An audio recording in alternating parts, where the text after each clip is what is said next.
I'm Meghna Rao, and this is the AI from the Data Center to the Edge video series. In this episode, you will learn how to analyze a trained deep learning model. We also assess how well the model is doing against preset thresholds. The goal is to iteratively test the model and tune hyperparameters until we get a well-trained model. Alternatively, this step also tells us if we need to switch to a different network to achieve expected results. Let's take a closer look at what's involved in model analysis. The first step is assessment of the model based on metrics such as accuracy, training and inference speeds, and the size of the model.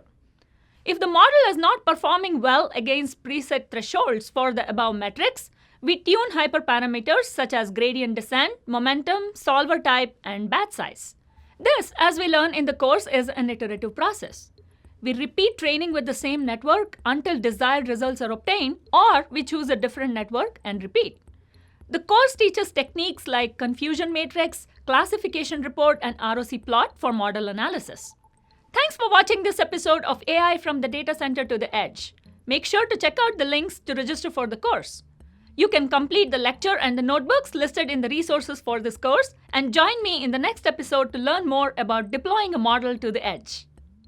Hey everyone, thanks for watching this video. If you liked it and haven't seen any of our other videos, subscribe to the Intel Software YouTube channel. You can also connect with other developers and enthusiasts in the comments, and we'll see you all next time.